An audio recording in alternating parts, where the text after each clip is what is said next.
Okay, let's get into this.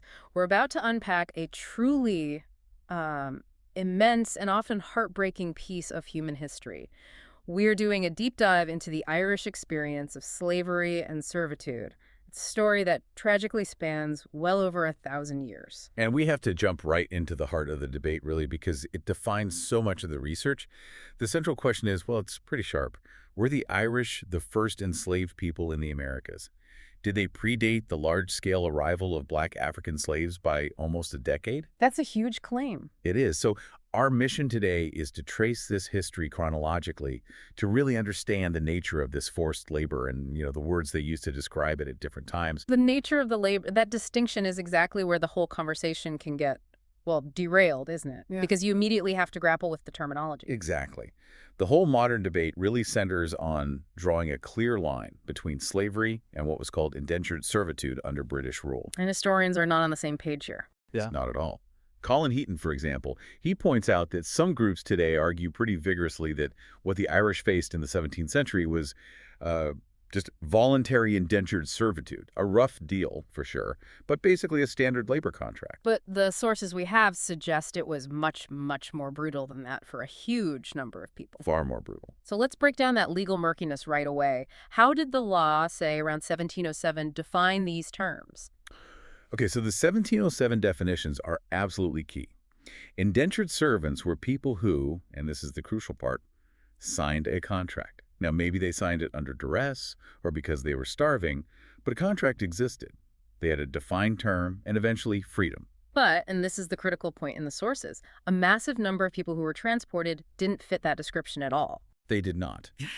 The key legal distinction, and this is really where the argument for enslavement rests, is that anyone transported against their will. So we're talking political prisoners, prisoners of war, or just, poor people rounded up off the streets. They were not legally classified as indentured servants. Because there was no contract. No contract, no defined term of release, basically no legal rights. They were property of the state to be sold. When the state treats a person like that, the word servitude just doesn't seem to cover it. Okay, so that really sets the stage for the 17th century. But to get the full picture, we need to go back. Way, way back. Let's talk about the Viking era, starting around 795. Right. For the Irish, the experience of being captured and sold as a commodity starts long before the English. It begins with those first Viking raids. And the Viking tactics were totally different from what came later, weren't they? What were they doing in the 9th century? At first, it was pure hit and run. Grab treasure, grab locals, and get out. But by 837, the whole operation just scales up dramatically. You see these much larger Norse forces, and they're not just hitting the coast. They're targeting the big, wealthy monastic towns inland. So they're moving from just raiding to actually controlling the trade. Yeah. And the most valuable thing to trade was people. People, exactly. And these captured individuals were being sold far and wide. The sources point to huge markets in Scotland and even Iceland. Iceland, that's incredible. It is, and it's a fascinating detail that there was a massive slave rebellion in Iceland in 875, led by Irish captives. It shows this system was sparking resistance across huge distances. Wait, you're saying modern Dublin was basically founded as a Norse slave market? That's the stark historical truth. Sure. Olaf and Ivar the Boneless established it as the main trading hub in 853, and it thrived. I mean, its whole economy was built on the slave trade. It institutionalized it on the island. But the Irish didn't just take this. The sources are clear they fought back. Oh, absolutely. The Vikings were actually kicked out for a while in 902. Then you have a huge moment in 980 when an Irish force led by Mael Secnaill MacDomnail defeated them and freed thousands of slaves. And that all leads to the Battle of Clontarf. Yes, in 1014, Yeah. Brian Boru leads the Irish, and that's really the final blow to the Viking hold on Dublin. So after centuries of this, the Irish finally managed to abolish slavery completely by 1102. You have a society that knows exactly what slavery is from the victim's side, and they reject it. They do. And that fact makes what happens next under the Normans and the English so much more tragic. It's this incredible paradox. A country abolishes slavery, and then a colonial power comes in, and centuries later brings it back on a massive scale. Which brings us to that next phase. The Normans invade England in 1066, and that sets the stage for what happens in Ireland. It does. The big turning point is in 1155. Pope Adrian I issues a papal bull, basically giving King Henry II of England the green light to invade Ireland, supposedly to reform the Irish Church. Right. Now, historians debate how authentic that document is, but the political result was clear. It gave England a mandate. And jumping forward, it's worth noting that while the Normans got rid of chattel slavery, they still had serfdom. So it's not like everyone was free. They just swapped one kind of unfree labor for another. It was a slow, grinding pressure for centuries. But the real catastrophe of the 17th century was set up in the early 1600s, after the flight of the Earls in 1607. When the native Irish leadership basically fled the country. Right. It leaves this enormous power vacuum, and English nobles and planters rush in to fill it. And that collapse creates the perfect storm for the state to start, well, treating Irish people like a commodity again. You see it immediately in the war records.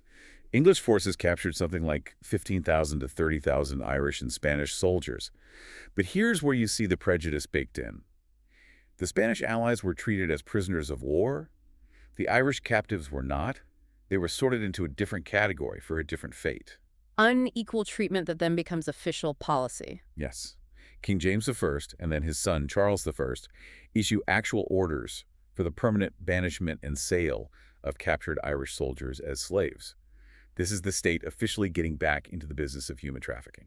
And this is the detail that goes right to the core of the controversy. The first recorded Irish slaves were sent to the Americas in 1612. They might be listed as indentured servants in a ship's log, but they were sent there by force. Exactly. And the system was shockingly efficient. By 1637, on the island of Montserrat, a huge portion of the population was Irish. It just shows the scale of this policy and how early it was established in the colonial project. Yep. They were a key labor source before the transatlantic African slave trade really ramped up. Which sets a terrifying stage for our final phase, the mid-17th century crisis, the era of Oliver Cromwell. It is just staggering. Between 1641 and 1652, the violence was extreme. English forces killed over 500,000 Irish people, and then the human trafficking that followed. We're talking about 300,000 Irish sold as slaves. It's one of the worst demographic collapses in European history. And it wasn't just soldiers. The sources are very clear. They sold military men, yes, but also women and children. Women and children were specifically valued for domestic work and, well, for breeding. The entire family unit was commodified. Cromwell's campaign was just ruthless. Yeah. Huge numbers were shipped to the West Indies. It was so intense that some reports from the 1650s suggest that Irish slaves actually outnumbered English colonists there. They were the backbone of the labor force. And this wasn't just about labor, it was about clearing the land. We've all heard Cromwell's infamous phrase from 1654, to hell or Connacht. And that phrase just perfectly sums up the policy. Your choice was to be forcibly relocated to the poorest land in the west of Ireland. Or you could be executed, or you could be enslaved in the West Indies. And by 1662, it was literally legal to kill an Irish person without consequence. The system was designed to crush any resistance. This brings us back to that terminology fight. People claim the 80,000 or more sold were indentured servants. But the sources point out a massive flaw in that argument. For so many of them, there are simply no contracts. They don't exist. And if there's no contract and the transport was forced, often under threat of death, well, the definition leans overwhelmingly toward enslavement. And you just have to look at the government directives to see how they reviewed. This is where we hit the most chilling detail in all the source material. The Council of State in 1656, they issued a specific, cold-blooded order to round up 1,000 Irish children to be sold as slaves to planters in Jamaica. It forces you to stop. The clinical nature of it, turning children into a line item in a government decree for colonial expansion. It shows they were seen purely as a resource. And the authorities knew this was creating a security risk. They knew they weren't shipping willing workers. They were shipping angry, captive people. They knew. There's a document from Whitehall, November 18th, 1656. And it's an internal government memo. It expresses serious concern about potential Spanish attacks and, crucially, about discontent among the Irish inhabitants, the enslaved population. In the colonies, they were worried about an uprising. And you don't worry about indentured servants staging a mass rebellion in the same way. You worry about enslaved people. Their fear tells you everything you need to know about the status of these individuals. What's really fascinating here, though, is that the sources reveal that the English authorities weren't blind to the morality of this. They knew it wasn't right. So if we just try to synthesize this 1,000-year history for you, it starts with Viking raids making Dublin a slave hub. Then the Irish abolished slavery themselves in 1102, only for the practice of forced removal to be revived and legalized under the English, with the first shipments to the Americas in 1612. And then you have the catastrophe of the Cromwellian era. 550,000 killed, 300,000 sold, and specific documented orders to round up children for the slave market. The inescapable conclusion here is that, well, while historians can debate the terminology, slavery versus servitude, the records are clear. It was a widespread, systemic policy of forced removal and commodification. The Irish were treated as property to be moved and sold by the state. And that ultimately is why this discussion matters to you, the listener. Understanding these terms, indentured servant versus someone transported against their will, it's key to seeing how history gets written, how human tragedy gets defined and sometimes minimized. Which brings us to a final, really important question to think about. The sources say that some English authorities internally voiced concern over the unjust treatment of these people. They knew it was wrong. They knew. And yet the system continued. The bureaucracy just rolled on, selling 300,000 people, rounding up children. It seems that power doesn't need a moral justification. It just needs a system. So the real question for you is, how often does that still happen? How often do our modern systems continue to exploit people, even when there's an internal awareness that it's unjust? What does that gap between conscience and policy tell us about power today?